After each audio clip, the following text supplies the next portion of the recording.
The catch and pull is all about this kind of a motion. It's a parrying and pull, parry and pull, parry and pull, parry and pull. Constantly like redirecting this way, okay? So there's an easy drill to do this. We both go in reverse grip. Can you guys do this for me real quick? Just fire this like up the middle, like you're thrusting forward, and the cycle, circle, and circle, and circle. Okay. He feeds that line towards my face or towards my chest.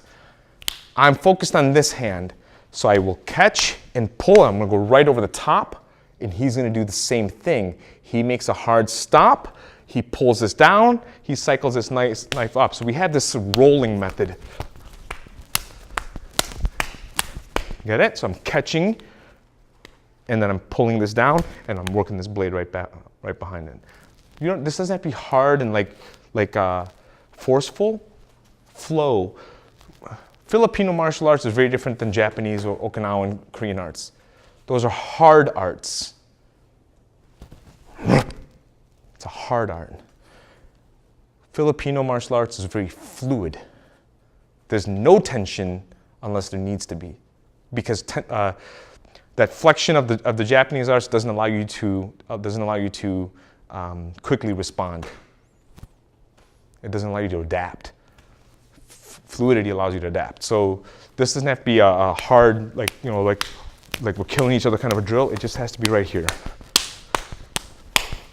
And I'm just trying to educate my eye and my left hand to constantly work. Make sense? Not that hard. Part of the reason why we keep our hands up. Let's start there. This is gonna be based on an angle 1, so this kind of like a 45-degree angle cut, almost like you're feeding hubad. Go ahead and just simulate one. Yeah, this way.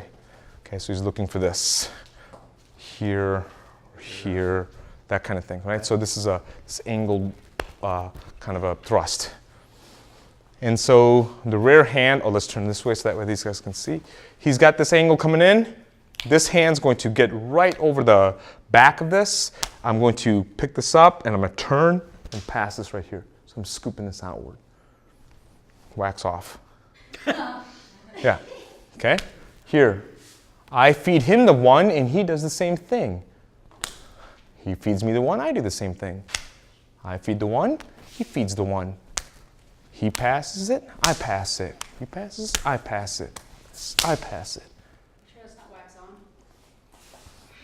This side? This side. Yeah. I don't know.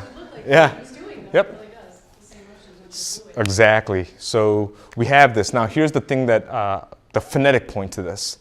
I don't want to pass and drive the knife into myself, okay? So when I make connection here, one of the things that I always do is I turn the tip of the blade outward. So here's what you gotta remember. Not just straight down, point it out, like scoop it. Yeah. Boom, and you see how the knife turns. Slow-mo. See how the knife turns. Sometimes we do bring this down, but that's typically in disarming. So if he gives me a 1 and I try and stick it back to his groin. So we have that. But for here, let's push this outward. And he does the same thing for me. Uh-huh.